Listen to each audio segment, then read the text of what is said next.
François Hollande a annoncé une batterie de mesures contre les paradis fiscaux. Pourquoi cette fois cela marcherait-il mieux qu'avant? Parce qu'il y a aujourd'hui une volonté politique très forte d'agir. Nous ne sommes pas dans des effets d'annonce en disant on va créer une commission où ce serait bien que ça change. On est en train de préparer des textes législatifs. La loi bancaire française, elle va revenir dans quelques semaines à l'Assemblée nationale.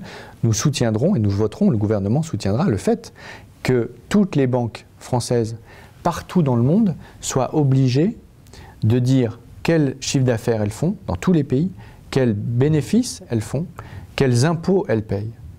Et ça, c'est un changement radical, ce n'est pas un effet d'annonce, c'est dans la loi et ce sera mis en œuvre à partir de l'année prochaine. Et puis il y a évidemment ce qu'Obama a fait depuis plusieurs années, à bas bruit, personne n'en a vraiment parlé, mais il a engagé des changements radicaux qui vont entrer en vigueur l'année prochaine, en 2014.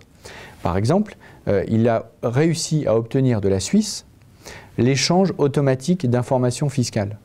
Et la Suisse ne peut pas accorder aux États-Unis quelque chose qu'elle n'accorde pas à l'Europe.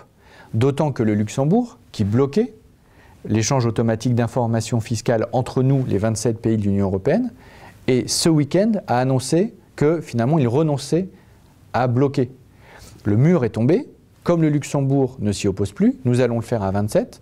Puisque nous le faisons à 27, la Suisse ne peut pas accorder aux États-Unis et ne pas l'accorder à l'Europe. Et donc, vous voyez, il y a un effet domino qui est en train de se faire et nous avons gagné en quelques semaines, peut-être même quelques jours, des choses qui s'étaient bloquées depuis des années. Je suis optimiste parce que nous sommes en train de retourner l'affaire Cahuzac en une vraie opportunité de reprendre la main sur les paradis fiscaux.